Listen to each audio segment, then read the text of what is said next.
Praise the lord. ದೇವರ ಪರಿಶುದ್ಧ ನಾಮಕ್ಕೆ ಸ್ತೋತ್ರವಾಗಲಿ. ದೇವರು ಕೊಟ್ಟಂತೆ ಸಮಯಕ್ಕಾಗಿ ನಾನು ದೇವರಿಗೆ ಸ್ತೋತ್ರವನ್ನು ಸಲ್ಲಿಸ್ತಾ ಇದ್ದೇನೆ. ಎಲ್ಲರೂ ಈ ಹೌಸ್ ಆಫ್ ಗಾಡ್ ನಿರೀಕ್ಷೆ ನುಡಿ ಕಾರ್ಯಕ್ರಮಕ್ಕೆ ನಿಮ್ಮೆಲ್ಲರಿಗೂ ನಾನು ಸ್ವಾಗತ ಮಾಡ್ತಾ ಇದ್ದೇನೆ. ಈ ದಿನದ ದೇವರ ವಾಕ್ಯ ಕೀರ್ತನೆಗಳು 103 3ನೇ ವಚನ. ಈ ವಚನದಲ್ಲಿ ಹೀಗೆ ಹೇಳುತ್ತೆ, ಆತನು ನಿನ್ನ ಎಲ್ಲ ಅಪರಾಧಗಳನ್ನು ಕ್ಷಮಿಸುವವನು, ಸಮಸ್ತ ರೋಗಗಳನ್ನು ವಾಸಿ ಮಾಡುವವನು ಎಂಬುದಾಗಿ. ಪ್ರಿಯರೇ, ಈ ಒಂದು ವಾಕ್ಯದಲ್ಲಿ ನಾವು ಗಮನಿಸುವುದಾದರೆ ನೋಡ್ರಿ, ಆತನು ಎಲ್ಲ ಅಪರಾಧಗಳನ್ನು ಕ್ಷಮಿಸುವವನಾಗಿದ್ದಾನೆ. ಹಲ್ಲೆಲೂಯಾ. ನೋಡ್ರಿ, ಪ್ರತಿ ಮನುಷ್ಯನಲ್ಲಿ ಸಹನು ಈ ಪಾಪದ ಒಂದು ಚುಚ್ಚುವಿಕೆ ಎನ್ನುವುದು ಪ್ರತಿ ಮನುಷ್ಯನಲ್ಲಿ ಇರುತ್ತೆ. ಹಲ್ಲೆಲೂಯಾ. ನೋಡ್ರಿ, ಯಾವುದಾದ್ರೂ ಒಂದು ತಪ್ಪುಗಳನ್ನು ಪಾಪಗಳನ್ನು ಮಾಡಿದ ಮೇಲೆ ನಮಗೆ ಒಂದು ಮನಸ್ಸು ಬರುತ್ತೆ, ನೀನು ಈ ರೀತಿ ಮಾಡಬಾರ್ದಾಗಿತ್ತು, ಇದು ನೀನು ಮಾಡಿದ್ದು ತಪ್ಪು ಎಂಬುದಾಗಿ ಆ ತಪ್ಪನ್ನು ಸೂಚನೆ ಮಾಡುವಂಥ ಒಂದು ಮನಸ್ಸು ನಮ್ಮ ಹೃದಯದಲ್ಲಿ ಬರುತ್ತೆ. ಈ ದಿನದಲ್ಲಿ ಅನೇಕರು ಈ ರೀತಿಯಾದ ಪಾಪಗಳಿಗೆ ಒಳಗಾಗಿ, ಅನೇಕ ರೀತಿಯಾದ ತಪ್ಪುಗಳಿಗೆ ಪಾಪಗಳಿಗೆ ಒಂದು ನಿಯಮದ ವಿರುದ್ಧವಾಗಿ ಅವರು ನಡೆದು ಅನೇಕ ಈ ಒಂದು ಚುಚ್ಚುವಿಕೆಗೆ ಒಳಗಾಗಿ ಅವರ ಪ್ರಾಣಗಳನ್ನು ಅಂತ್ಯ ಮಾಡಿಕೊಳ್ಳುವುದನ್ನು ನಾವು ನೋಡ್ತೇವೆ. ಏಕೆ ಎಂಬುದಾಗಿ ನೋಡುವಾಗ, ಅವರ ಒಳಗಡೆ ಇರುವಂಥ ಆ ಒಂದು ತಪ್ಪು ಮಾಡಿದ್ದೇವೆ ಎಂಬುವಂಥ ಮನಸ್ಸು ಇದೆಯಲ್ಲ, ಆ ಮನಸ್ಸು ಅದು ಯಾರಿಗೂ ಹೇಳಲಿಕ್ಕೆ ಆಗದೆ, ಅಂದರೆ ಅವರು ಮಾಡಿರುವ ಎಲ್ಲ ತಪ್ಪು ಅಪರಾಧಗಳನ್ನು ಇನ್ನೊಬ್ಬರ ಮುಂದೆ ಹೇಳಲಿಕ್ಕೆ ಆಗದೆ, ಆ ಒಂದು ತಪ್ಪನ್ನು ಪದೇ ಪದೇ ಪದೇ ನೆನಪು ಮಾಡುವಂಥ ಆ ಮನಸ್ಸು, ನೀನು ಈ ರೀತಿ ಮಾಡಿದೆ, ಈ ರೀತಿ ನೀನು ತಪ್ಪು ಮಾಡಿದೆ, ನೀನು ಪಾಪಿ, ನೀನು ಈ ರೀತಿ ಮಾಡಿದ್ದೆ ಎಂಬುದಾಗಿ ಅನೇಕ ಸಾರಿ ಆ ಮಾತುಗಳನ್ನು ಕೇಳಿ ಅವರು ತಮ್ಮ ಜೀವಿತವನ್ನೇ ಅಂತ್ಯ ಮಾಡಿಕೊಳ್ಳುವುದನ್ನು ನಾವು ನೋಡ್ತೇವೆ. ಇದು ಸಹ ಒಂದು ಕಾರಣ ಹೌದು, ಮನುಷ್ಯರು ತಮ್ಮ ಪ್ರಾಣಗಳನ್ನು ಕಳೆದುಕೊಳ್ಳುವುದಕ್ಕೆ ಇದು ಸಹ ಒಂದು ಕಾರಣ ಎಂಬುದಾಗಿ ನಾವು ಹೇಳ್ಬೋದು. ನೋಡ್ರಿ, ಆದರೆ ಇಲ್ಲಿ ದೇವರ ವಾಕ್ಯ ಹೇಳ್ತಿದೆ, ಆತನು ನಿನ್ನ ಎಲ್ಲ ಅಪರಾಧಗಳನ್ನು ಕ್ಷಮಿಸುವವನು ಎಂಬುದಾಗಿ. ಹಲ್ಲೆಲೂಯಾ. ನೋಡ್ರಿ ಪ್ರಿಯರೇ, ಪಾಪಗಳನ್ನು ಕ್ಷಮಿಸುವುದಕ್ಕೆ ಆತನೊಬ್ಬನೇ ಶಕ್ತನಾಗಿದ್ದಾನೆ. ಯಾಕೆಂದರೆ ಆತನು ಈ ಲೋಕದ ಪಾಪವನ್ನೇ ಕ್ಷಮಿಸುವುದಕ್ಕೋಸ್ಕರ ಆ ಕಲ್ವಾರಿ ಶಿಲುಬೆಯಲ್ಲಿ ತನ್ನನ್ನೇ ಬಲಿಯನ್ನಾಗಿ ಆತನು ಅರ್ಪಿಸಿದ್ದಾನೆ.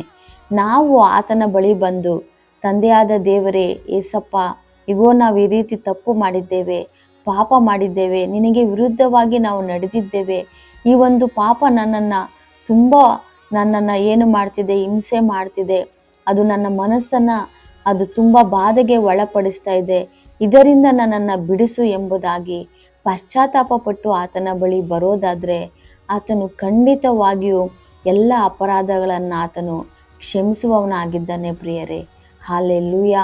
ಹೌದು, ಆತನು ಈ ಲೋಕಕ್ಕೆ ಯಾತಕ್ಕಾಗಿ ಬಂದನೆಂಬುದಾಗಿ ನೋಡುವಾಗ ಜನರ ಪಾಪಗಳನ್ನು ಕ್ಷಮಿಸುವುದಕ್ಕಾಗಿಯೇ ಆತನು ಈ ಲೋಕಕ್ಕೆ ಇಳಿದು ಬಂದನು. ಪ್ರಿಯರೇ, ನೀವು ಈ ರೀತಿಯಾದ ಪರಿಸ್ಥಿತಿಯಲ್ಲಿ ಒಂದು ವೇಳೆ ಹಾದು ಹೋಗ್ತಾ ಇದ್ದೀರಾ, ಯಾವುದಾದ್ರೂ ತಪ್ಪುಗಳನ್ನು ಪಾಪಗಳನ್ನು, ಅಂದರೆ ನಾವು ಮನಸ್ಸಿನಲ್ಲಿ ಆಗಿರ್ಬೋದು, ನಮ್ಮ ನಡೆ ನುಡಿ ನಡತೆಗಳಲ್ಲಾಗಿರ್ಬೋದು, ಯಾರಿಗೂ ತಿಳಿಯದೆ ಏನಾದರೂ ತಪ್ಪುಗಳನ್ನು ಮಾಡಿ ಆ ಒಂದು ಪಾಪ ನಿಮ್ಮನ್ನು ಬಿಡದೆ ಹಿಡಿದುಕೊಂಡು ನೀನು ಪಾಪಿ ಎಂಬುದಾಗಿ ನಿಮ್ಮ ಮನಸ್ಸು ಚುಚ್ಚಿ, ಇಲ್ಲ ಅಂದರೆ ನಿನ್ನ ಪಾಪದಿಂದ ನೀನು ಬದುಕಲು ಅರ್ಹನಲ್ಲ, ನಿನ್ನ ಪ್ರಾಣವನ್ನು ನೀನು ತೆಗೆದುಕೋ ಎಂಬುದಾಗಿ ಈ ರೀತಿಯಾದ ಮಾತುಗಳು ನಿಮ್ಮ ಮನಸ್ಸಿನಲ್ಲಿ ಕೇಳಿಸ್ತಾ ಇದೆಯಾ?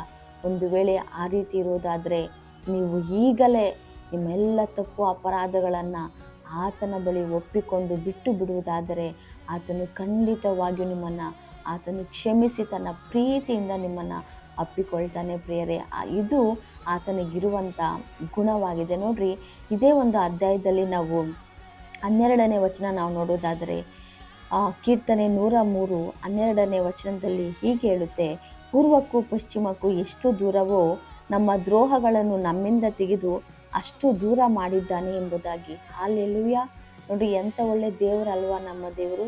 ಅಂದರೆ ಆತನು ಒಂದು ಸಾರಿ ನಮ್ಮ ಪಾಪಗಳನ್ನು ಕ್ಷಮಿಸಿದರೆ ಆತನು ಪೂರ್ವಕ್ಕೂ ಪಶ್ಚಿಮಕ್ಕೂ ಎಷ್ಟು ದೂರವೋ ಅಷ್ಟು ದೂರ ಮಾಡಿದ್ದಾನೆ ಎಂಬುದಾಗಿ ನಾವು ಈ ವಾಕ್ಯದಲ್ಲಿ ನಾವು ನೋಡ್ತಾ ಇದ್ದೇವೆ. ಅಂದರೆ ನಮ್ಮಿಂದ ನಮ್ಮ ಪಾಪಗಳನ್ನು ತೆಗೆದು ಆತನು ಏನು ಮಾಡಿದ್ದಾನಂತೆ, ಅಷ್ಟು ದೂರ ಮಾಡಿದ್ದಾನೆ ಎಂಬುದಾಗಿ ವಾಕ್ಯ ಹೇಳುತ್ತದೆ. ನೋಡ್ರಿ, ಇನ್ನೊಂದು ವಾಕ್ಯದಲ್ಲಿ ಹೇಳುತ್ತೆ, ದೋಷಗಳನ್ನು ಮುಚ್ಚಿಕೊಳ್ಳುವವನಿಗೆ ಶುಭವಾಗದು, ಅದನ್ನು ಒಪ್ಪಿಕೊಂಡು ಬಿಟ್ಟು ಬಿಡುವವನಿಗೆ ಕರುಣೆ ದೊರೆಯುವುದು ಎಂಬುದಾಗಿ.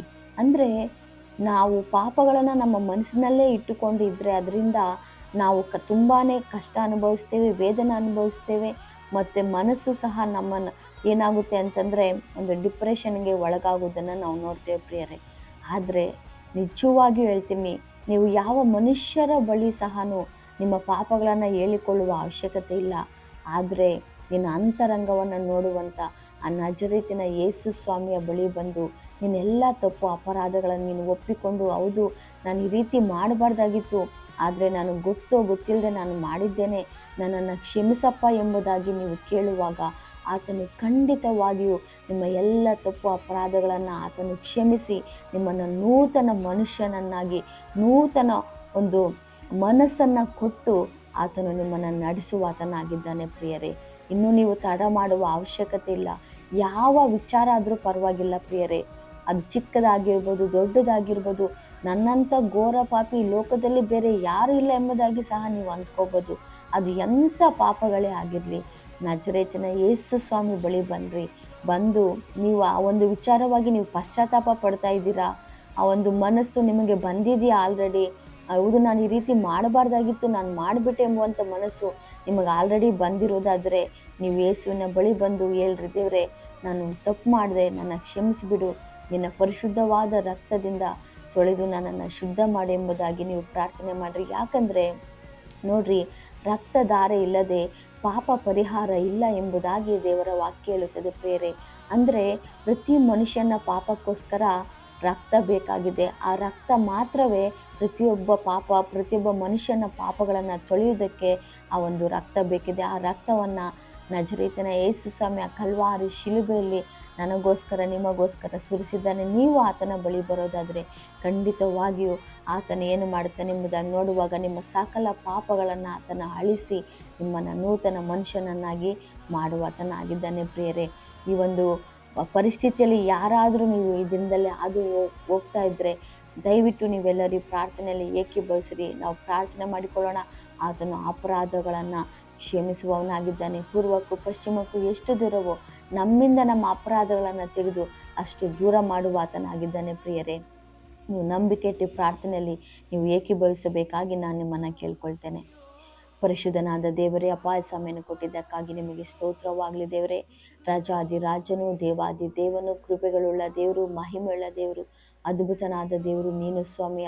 ಮನುಷ್ಯರನ್ನು ಕ್ಷಮಿಸಲು ಪ್ರೀತಿಸಲು ನೀನೊಬ್ಬನೇ ಯೋಗ್ಯನು ಸ್ವಾಮಿ.